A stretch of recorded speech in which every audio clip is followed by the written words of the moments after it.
You've heard of high net worth, but we're talking about high net purpose. We want to find out how entrepreneurs, global leaders in our network are allocating financial, human, and intellectual capital in pursuit of purpose. But more importantly, we want to understand the compromises, the paradoxes in their approaches, pitch decks, and philosophies. Annie Jacobsen is America's top investigative journalist focused on national security. Her world is secret operatives, war, weapons, and the secrets governments would rather stay buried. She's a Pulitzer Prize finalist and 5 times New York Times bestselling author, and one of the world's most fearless investigative journalists. From the infamous Area 51 to nuclear war plans and CIA assassins, Annie has spent years uncovering classified programs, secret cities, and the real-life intelligence operations behind America's most covert missions. But at the core of Annie's extraordinary career is a simple, electrifying purpose: to tell stories that astonish with the truth. In this episode, Annie reveals how she builds trust with the most secretive and powerful figures in the world, how stories, when told well, can be more powerful than any weapon, how she remains calm while holding the darkest knowledge imaginable, why US nuclear strike protocols can be triggered in under 5 minutes, and why that should concern every modern leader. What all of this teaches us about trust, fear, and following your purpose, no matter how dark the path.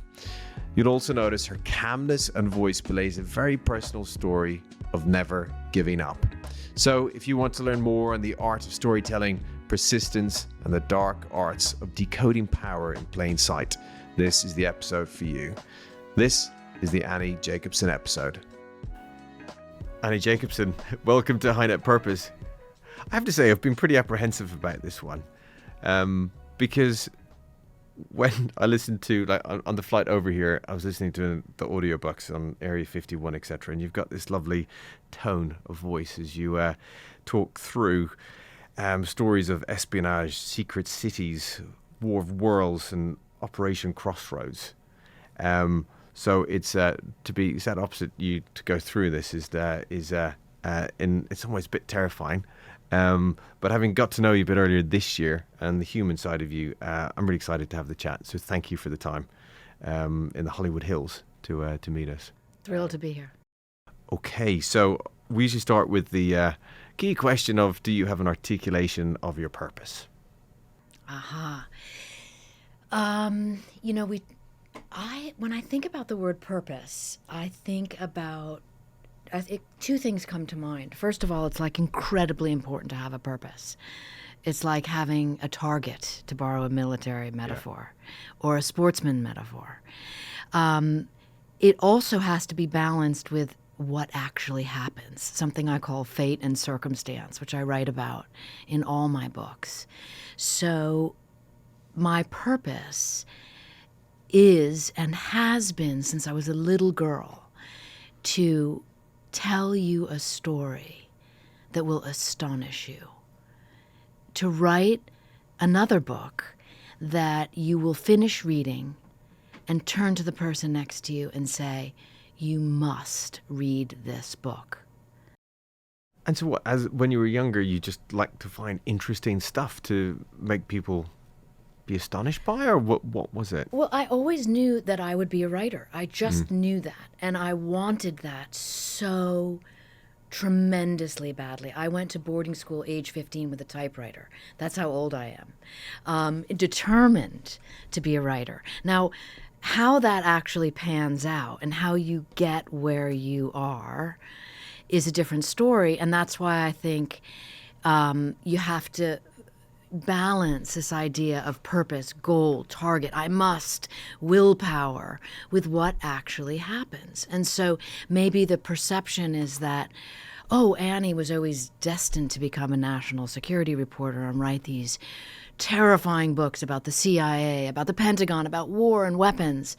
You probably didn't know that originally I wanted to be a great American novelist. Okay. And I failed so tremendously that I wound up on the path of being a reporter. And so, my purpose, like looking back, Yeah.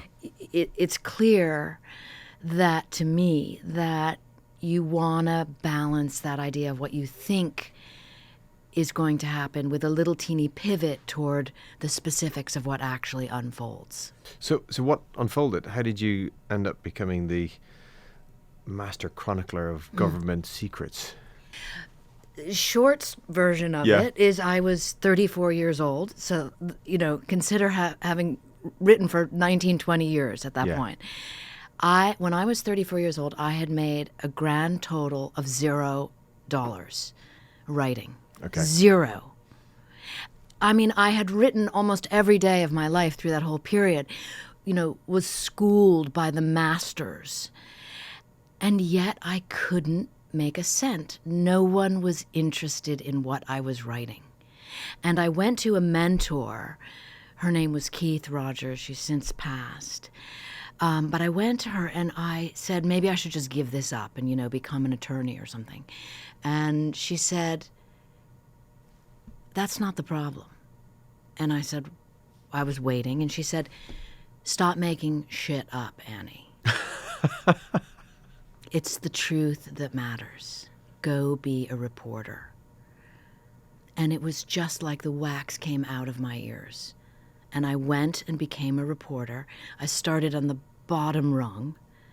And very quickly, I became very successful. So And that was it. And I love saying that. And I also love that because, with that said, I was a journalist for, a decade. I had my first bestseller when I was in my 40s. And I've written 5 bestsellers since. 5 out of 7 of my books have been bestsellers. Massive bestsellers. So you have to say to yourself, like, wow, that's interesting that if you keep at it, yeah, just keep at it. Just don't quit. That's my message. That's my purpose. 25 years to become an overnight success, as they say. It's like, but did you unlock something in your personality or something that you liked? It's not shock jock, but the fact that you're sort of dropping these things, which are absolutely astonishing. You mean in my national security reporting Yeah. that I happened to come upon these astonishing secrets that... But was it a matching of that thing that you had as a kid with I mean, that's where I have to say I think fate and circumstance come into it. Got it. And that's not meant to sound mysterious. It simply is mysterious. And that is something I always lean into, which is that if you were, it's like fortune favors the prepared mind, as Pasteur said.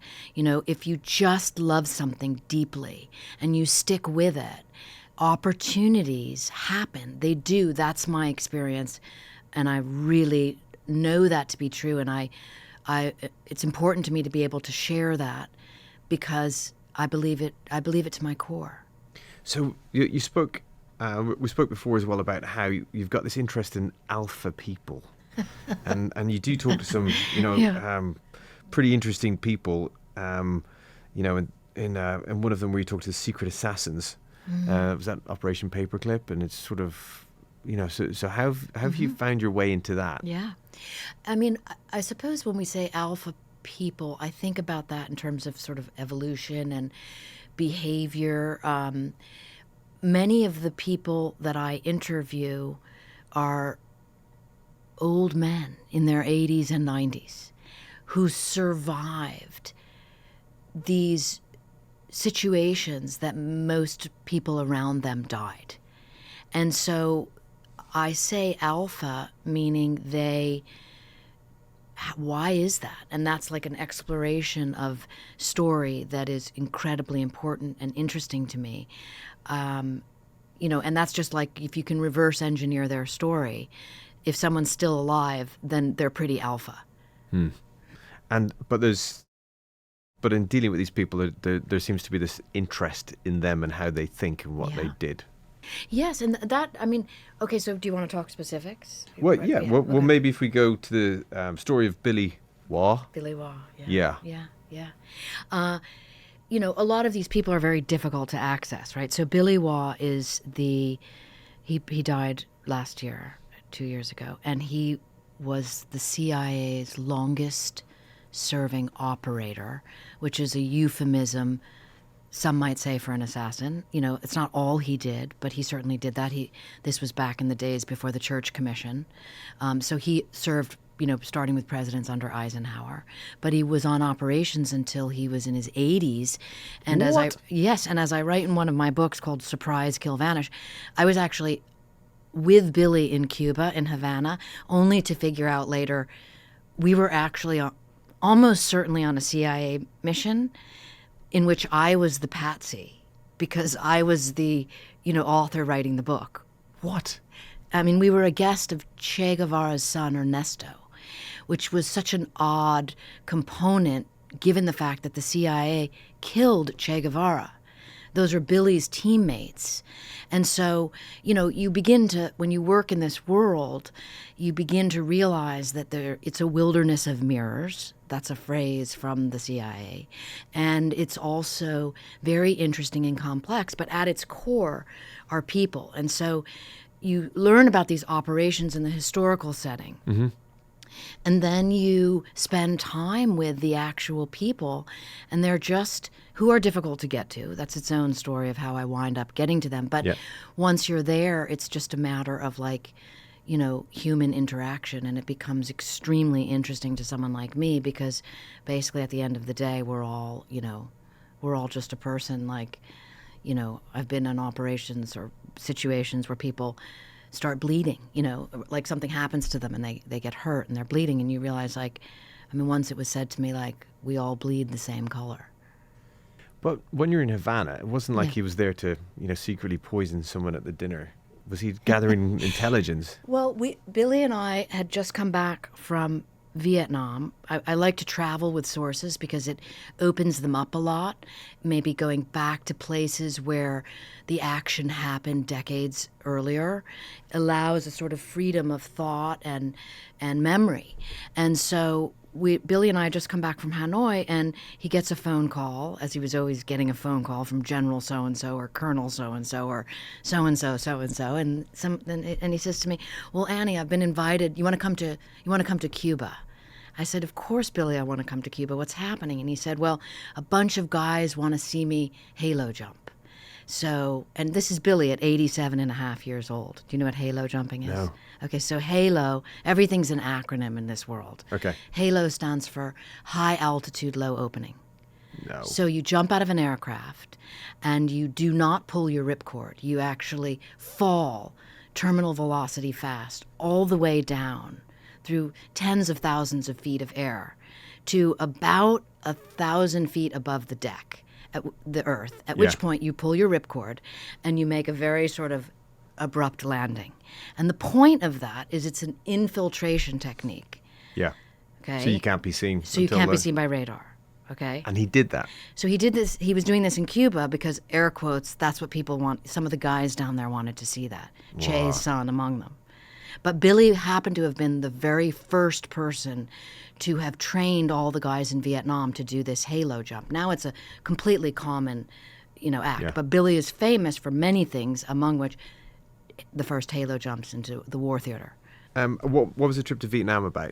The trip to Vietnam was about, you know, Billy was in charge of killing General Giap during the Vietnam War, which he did not succeed at. So General Giap was the leader of the North Vietnamese forces. He was in charge of that. So Yes. he was sent out there with the mission with his bare hands. Well, it involved a lot more than bare Yeah. hands. It involved like 14 aircraft and like about 100, 100 soldiers, operators, they're called. To get to him. To get to him.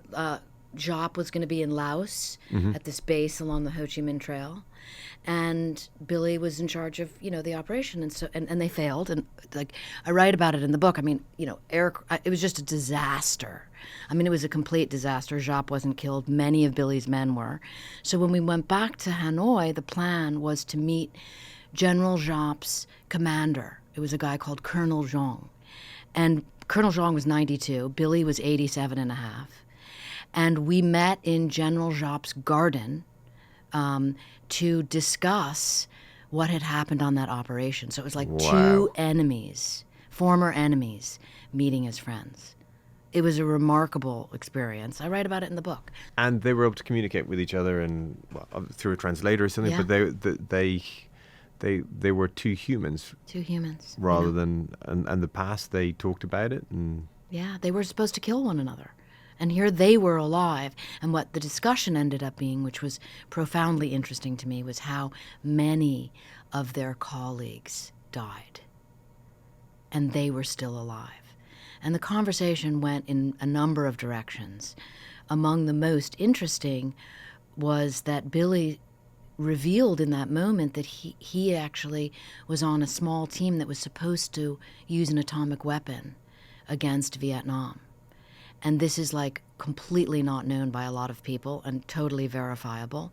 Billy was on a small team that was going to halo jump in a backpack nuke to blow up the Ho Chi Minh Trail, that exact trail that he tried to kill Jacobsen, to cut off the movement of men and materiel coming down from the north to the south. And this is something that Billy was pro. He was for. And this was remarkable and I think very interesting in the big picture of my reporting. And sorry for digressing here, but it's fascinating. You can disagree with your, I was like, Billy, how could you possibly condone using an atomic weapon? And that was everyone, all the Vietnamese people at the table. That was their position, was like, this is outrageous.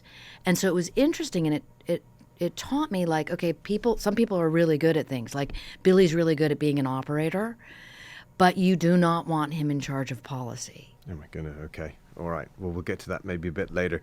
How do you get the confidence and trust of these people? When it all began, it was in tiny bits and pieces. You just have to behave trustworthily, if that's a word.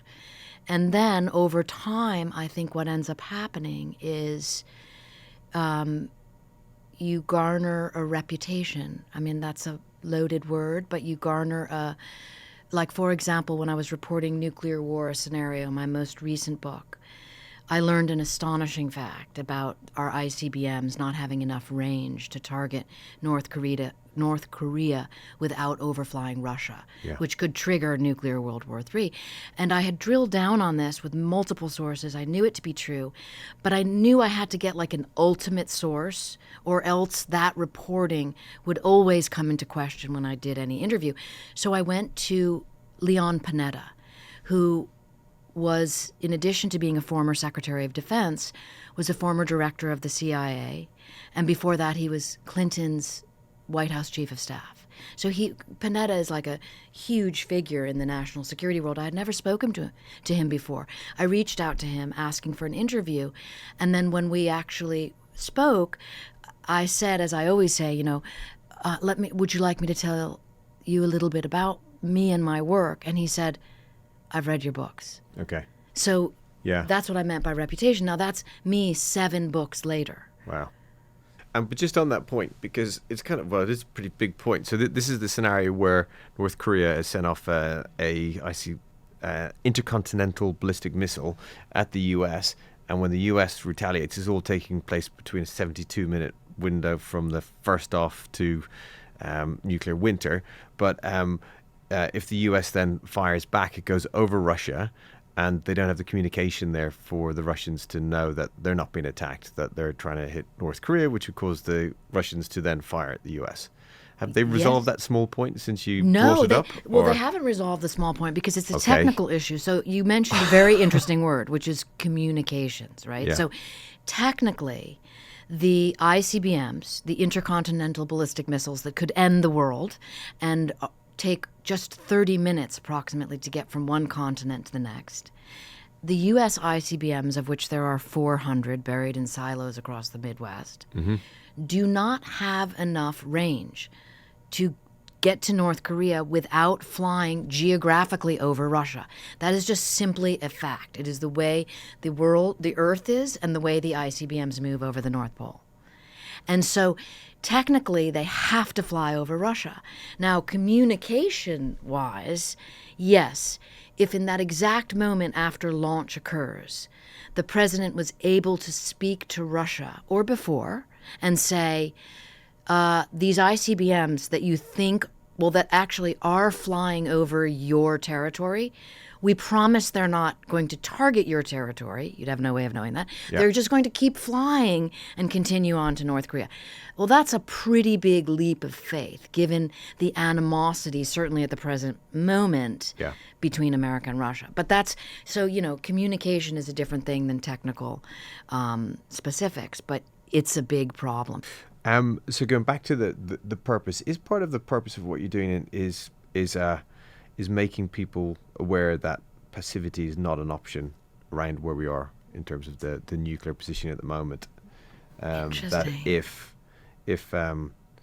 this system that's worked for a long time of mutual Mutual assured destruction. mad that still that doesn't fail. Is that part of what you're doing? You're creating these sort of great narratives around complex issues, but explaining what's happening so that there's the civilian starts to understand how at risk we are. Yes, and to loop back to your idea of purpose, that's probably a qualifier of my purpose. That's to tell great stories, but to make them really easy to understand. And when I say great stories, I mean complex stories. Yeah. Because what I write about, the military-industrial complex, it's a toss-away term, but it's also incredibly complex when you really drill down on it. And I want it to be simple for people. And one of the great ways in which I'm able to do that, or at least effective, is because I am not a scientist. Mm-hmm. I don't think like a scientist. And so when I interview, because in addition to interviewing, military operators and CIA officers, I interview Nobel laureate scientists, advisors to the president. But I say to them, you have to explain it to me like you would a second grader. And they do. And then it's easy to understand. And that's what I think I did with Nuclear War Scenario, as I try to do with all my books, to make them interesting for the layman.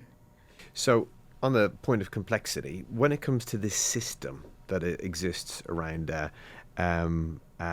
intelligence, what are we looking at? Because we watch the movies and we see Jason Bourne and Treadstone and James Bond and Hercules, etc. Are there these rooms where there's people who are running these programs and projects outside of the government, outside of the presidency, etc.? Does it exist? I mean, how does it look? yes. Who makes the decisions? Because you've got different governments Yeah. coming in and all the rest of it. Not everybody can know these secrets. yes, and no, right? Okay. So I mean, and I will say that for the first time in my reporting career, I do think things are changing, and that is very interesting and could be frightening, could be, it's just interesting. But the system of systems, I have learned, is enduring, where the administrations of the president change. Also to keep in mind is that the CIA and the military are very different animals. Many people think they're one and the same. They are not. The CIA is, you could say, the lead in the intelligence community.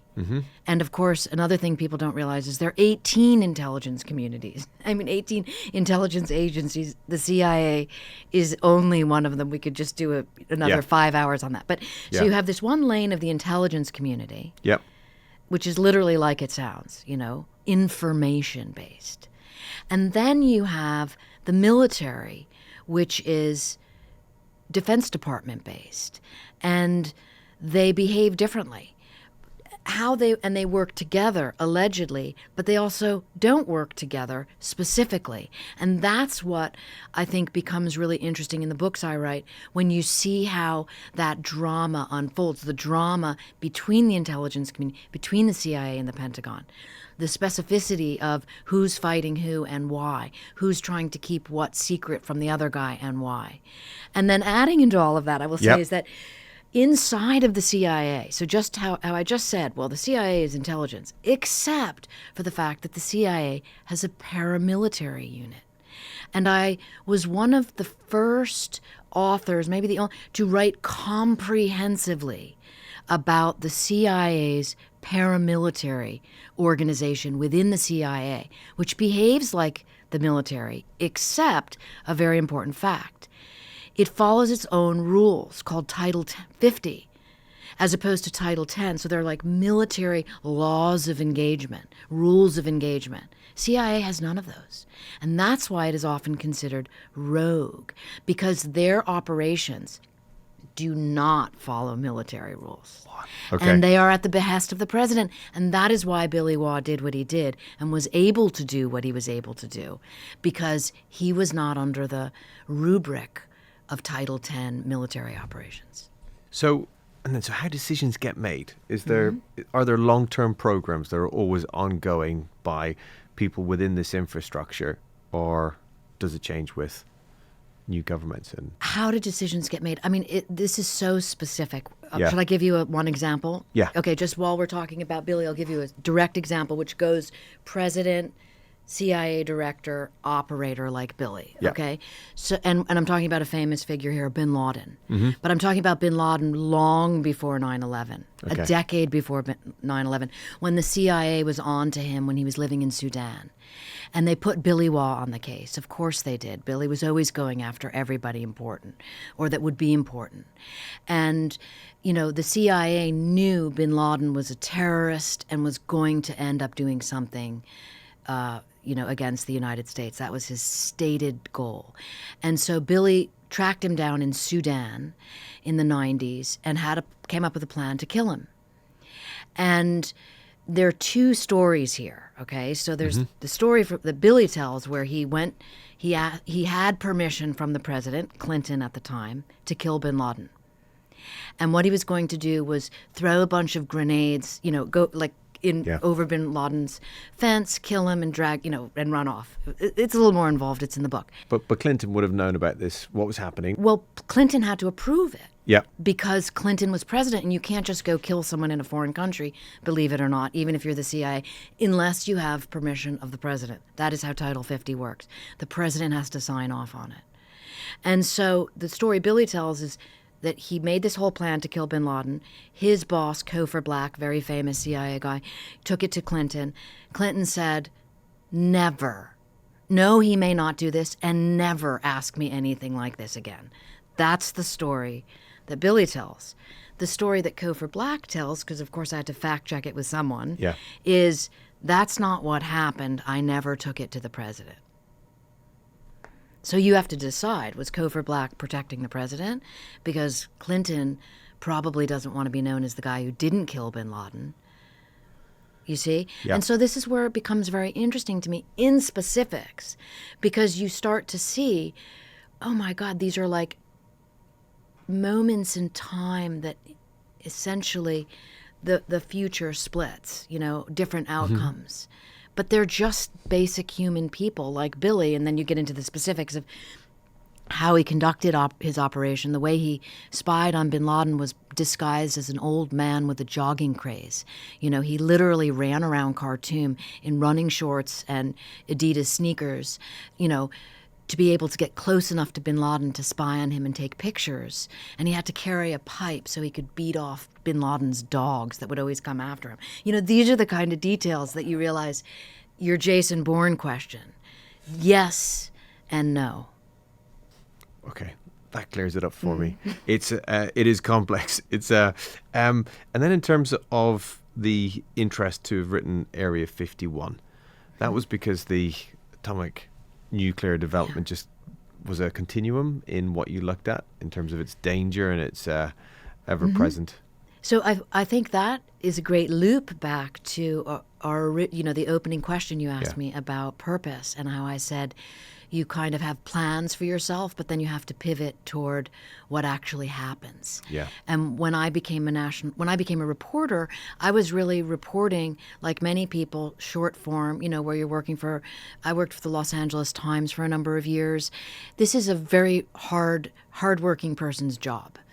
And I desired immensely to write books, but opportunity had not presented itself until I was at a dinner party, turned to the man next to me, and he said, I've been he's 87, as I said. Somehow I wound up interviewing 80 and 90-year-old men. And he turns to me and he says, boy, have I got a great story for you. Now, a lot of people say that to you when you're a national security reporter, okay? Writing short form Okay. for the LA Times. But what he said was, the reporter's lucky break. He said to me, Annie, the CIA just declassified 50 years of my work. He was the physicist who invented stealth technology for the CIA. So he built the spy planes at Area 51, the U-2, the SR-71 precursors called the A-12 Oxcart. That was the CIA stealth plane. Went Mach 3 in 1960s. And his name was Ed Lovick. And what he said to me was, when I realized, oh my God, he did all this work out at 51, the secret place no one at that time had ever written about comprehensively from a nonfiction point of view. Yeah. I asked him if he would introduce me to his friends. He said, oh, hell yeah. And then I met the pilots who flew the U-2 plane and flew the SR-71 in the Oxcart.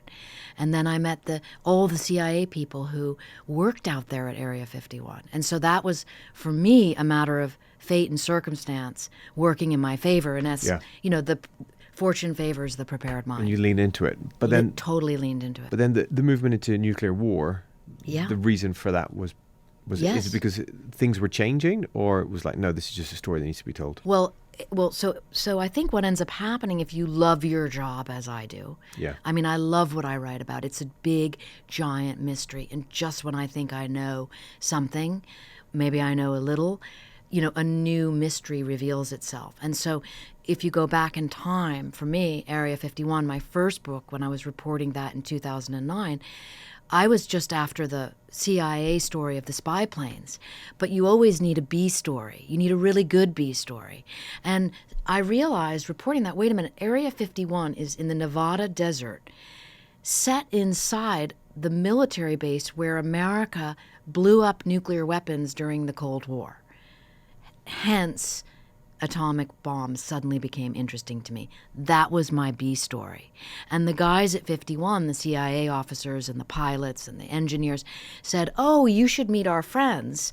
And then I met the different fellows who were on the Manhattan Project and who worked on, the engineers who worked on the triggering devices on those nuclear weapons, both in Nevada and also in the Pacific. And from them, I first learned the power of nuclear weapons, as we spoke of earlier. And so one thing leads to another, and those threads are always there. Which was Operations Crossroads. All of those operations were nuclear weapons are in every one of my books. Why? Because every single person I have interviewed was involved in an operation, the bigger goal of which was to prevent nuclear World War III.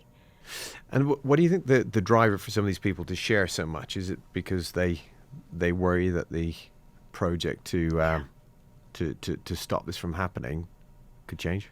That, and also, I think, a deeply personal desire to have your own story known. Yeah. Now, remember, no one gives me classified information. These are people who honor their security arrangements. And so many of the things I uncover are actually declassified but hidden. It's just a great trick of the government where they just kind of bury it away under some nomenclature and you can't access it. But what I learn are declassified programs that are just dying to come out into the light. And that's what my sources help me do. And I think they recognize that their story, Shakespeare said, past is prologue. So what they worked on echoes what is happening now and what might happen in the future and what we hope won't happen in the future, which would be nuclear war. Because in the book you go in explicit detail of explaining how we're currently set at the moment. But the good news was we went from 70,000 nuclear warheads, whatever, before Reykjavik, and now we're down to 12,000, but we're going to start increasing them again, right? Is that what's happening? Well, not officially. I mean, the current POTUS, President of the United States, has spoken publicly about denuclearization, another word for disarmament, which is what Reagan and Gorbachev achieved, and you reference at Reykjavik, by reducing the arsenals from the insanity of 70,000 nuclear warheads. I mean, just think about that number. It is insane. And now we have 12,300 approximately nuclear warheads. And that is owing to Gorbachev and Reagan, who jointly issued that statement: nuclear war can never be won and must never be fought. But the current POTUS has expressed a desire to disarm. Okay. And I find that very powerful and very important. I was terrified by the fact that the former president not only never spoke of disarmament, but cut off communications with our Russian, because they are our Russian counterparts, not his Russian counterparts. This is our world. Yeah. And I was deeply, concerned that was the pathway that the world was moving toward by this extreme animosity between two nuclear-armed superpowers, the United States and Russia. That's just a very dangerous path to tread. So that sounds kind of positive. I believe it is important to remain positive. When I was at the Vatican talking to the cardinals about nuclear war, I was asked to come there because the Pope, who has since departed, was very interested in disarmament, and obviously in peace. And I said to them that I was hopeful after I gave them my terrifying nuclear war discussion, and they said, no, I said I was optimistic, and they said, "Oh no, my dear, that's called hope." Oh goodness. I like that. Faith. But So hope is good for an agnostic, I mean, Yeah. wherever your position may be, hope as a concept is really important. So I know you talk about being non-political, but it's been 80 years of NATO operating as it has. What scenarios do you think might play out now if the US is less supportive of NATO? I mean, it's such a complex question. I was at a convention that featured NATO heavily in Halifax, Canada, in November. And I learned a lot there. I learned about NATO's position more so than I understood, just because I was right there, in the room with the generals and the admirals and the individuals that were thinking about what was happening next. And Trump had just been elected, and there was a deep, I'm not even sure what the word is for, but they were not thrilled about it, let's say, And I observed and listened, but what I also found really interesting was a bit of a drumbeat. And this is where, and again, you don't know my politics, but we all know that traditional political positions, certainly in the United States, have changed in a very sort of surreal manner, I think. Meaning, the old days you could say it was the Republicans, the conservatives that were on the drumbeat to war. Yeah. And that the Democrats were the sort of the peaceniks, if you will. And that has switched. And I find that interesting, because I can't think of a better word than that. But in terms of NATO, to answer your question, the position of NATO was very much a drumbeat to war, and that had me curious, because most of these individuals were very not excited about the new president, about the Republican leadership that is now in the United States. And it had to do with the fact that the statement was, if we don't win in Ukraine, then China will take Taiwan. That's the short version. And I thought to myself, one who doesn't write about politics but writes about war and weapons, that's dangerous if you are singly focused, as I was in that moment, on nuclear weapons, because I was doing a lot of interviews about my newest book, Nuclear War. So there you have it on my kind of quasi concern about the disconnect between offense and defense in this current world in which we live. So, but I'm not clear as to what that actually means in towards of the US leaning in or out of NATO? Is there anything that we can pick out from that in terms of where the... Okay, so specifically, one should never... I mean, the reason you build alliances in the political world are the same you build friendships in your own world. And so you don't want to betray a friend. Yeah. So that's a metaphor for what I think is a terrible thing that's happening between the United States and our allies. That's in one lane, but in the weapons war offensive lane, I, like many people, remain, an observer, because I don't understand yet why so much of the world has become tribal about you're either with us or you're against us. I don't know, maybe it was always like that, and it just feels different right now in this current moment. And what sort of soundings are you getting from CIA and security folk on the current administration? Is it as you described it in Halifax, or? Well, first of all, people I know are retired, because it's very, if you're in the CIA, you cannot talk to me without revealing that to your boss, because you take a polygraph test, and one of the first questions is, have you been speaking to a journalist? Okay. So that's just, They were saying one of the first questions is, have you spoken to Annie Jacobsen? Well, you can't do that. So that's why, but everybody's retired, and when you become retired, I think you form opinions that are different than when you're on the inside. Okay. I'm not sure how to answer that question. I hope I wasn't vague, but maybe for that group of folk, then is there any pattern to how they view things at the moment? As they see, the current POTUS and the football behind them with the codes in the book and everything in it. You know what? It's almost an impossible question for me to answer without being specific, and I don't want to be Okay, specific. all right. I've gone far enough. I'm trying to push you on that. On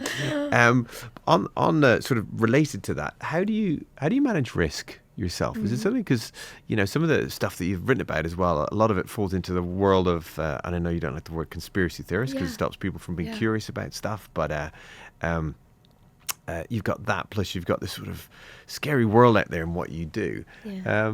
Is that a thing? Do you worry about security yourself and your own safety? And does your husband tell you, no, you're not going to Cuba this weekend? Well, you know what, the Cuba thing. Yeah. I was like, okay, they wanted me to halo jump with them. I was like, okay.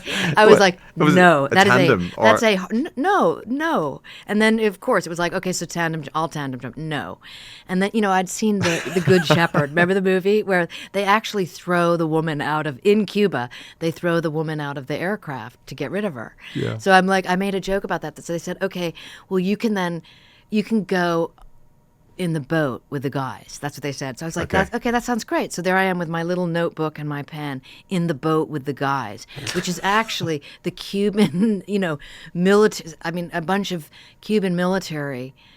And there I am out in the middle of the ocean in a boat. I thought, there's so much for me thinking of my own security. But of course, Bill, they didn't want Billy to land on the ground, because with the halo jump, you have to pull the cord so low, and they were worried about his knees because he's 87 and a half and he has 6 bullet shells in one of his legs, and so they wanted him to land in the ocean, which he did.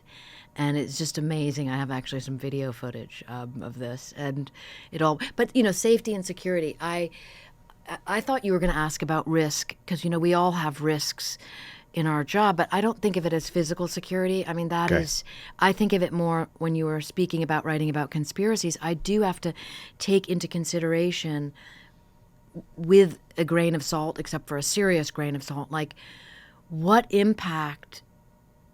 could be the impact of what I'm writing? Yeah. And then you have to balance that out with, wait a minute, just make sure everything is sourced and the story is there, and it's all as true as I can make it, and let the story fly. And you have to stay away from other people's opinions about it. I have been, with the exception of nuclear war, which astonishingly has been really well received by just almost really every facet of, and around the world too. But all of my other books, I always get slagged on by group A, B, C, Q, or D, just because of the nature of people having big opinions about these things that I write about, which are so controversial. And so in the beginning, it really hurt. You know, when you're a younger author, criticism hurts. And then you develop an amazing skin up against it.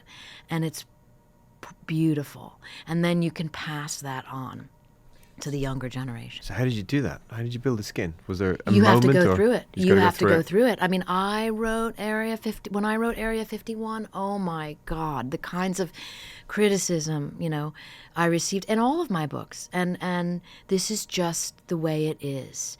And you just have to learn to keep going, because if you keep going, you literally rise above it all.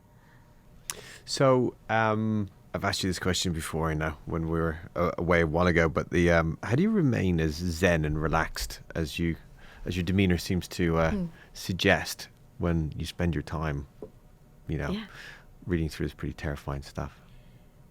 The hopeful, you know, optimistic component, for sure. I am an optimist at heart. I'm always looking for the incredible reveal that is like a bright shining light in my own spirit.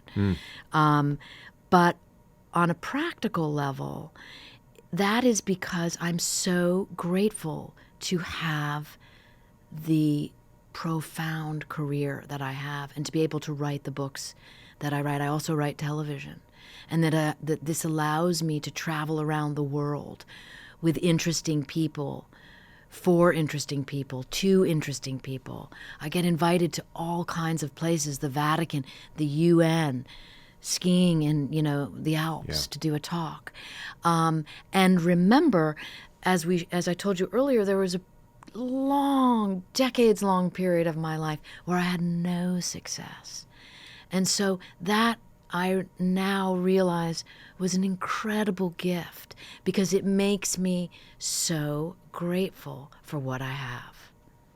What about the idea that because you're living and sitting with some of the worst possible outcomes and scenarios, there's sort of a stoic, memento mori kind of sense to, you've seen it, you've looked at it, this is what can happen, and then you can sort of stand away from it and say, I just need to enjoy what I have now. Yes, and also that history tells us that, you know, the world is fraught with peril. I mean, there are times, of course, my books cover history, and you see how dangerous the world can be. And I think that's why the real movement in my own thinking is always toward communications, right? Toward I don't want to use the word diplomacy because it's a loaded word, but it's communication, right? People, the Gorbachev-Reagan example is the best I can think of. Reagan was a hawk. He was a nuclear hawk. Yeah. And a piece of fiction impacted him tremendously that resulted in The World a Safer Place. And I'm referring to an ABC TV movie that he saw called The Day After, about a nuclear war between the Soviet Union and the United States, that terrified him. He wrote in his White House journal, he became depressed. And that's why he reached out to Gorbachev. He knew the world could not survive looking at the other ones as the enemy. I mean, Russia was the twirling mustache bad guy in 1983. And instead, he wanted to see Gorbachev as an adversary.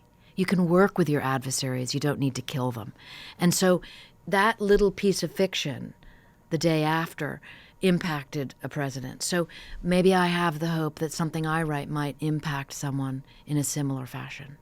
So we usually have the same two questions towards the end. You're working super hard on your next book. How do you keep well and healthy personally? Tons of hikes. Tons of hikes? Yep. Little good old, 8-minute meditation in the morning. Definitely time with the family. Yeah. Definitely time with the family. Travel Yeah. when I'm not working. Anything else? Lots of green tea. Lots of green tea. Okay. What advice would you give a young Annie? I don't think I have no regrets, because I feel as if everything that happened to me, even that was perceived as negative or unfair or terrible when I was younger, it all makes sense later if you just don't give up, if you just keep going after your purpose. What a lovely note to end the conversation on. Thank you for taking the time with us today. Thank you for having me. All content on High Net Purpose is provided as general information only. It does not constitute any advice, recommendation, or representations, and is not intended to influence listeners or users into making any specific investments or any other decisions. Please be aware that guests and presenters on High Net Purpose may have investments in any of the topics or products being discussed. Their reviews and opinions are their own and should not be taken as endorsements or financial advice. Before making financial decisions, we strongly recommend seeking advice from a qualified financial professional. This podcast may not be copied, reproduced, further distributed, or published in whole or part.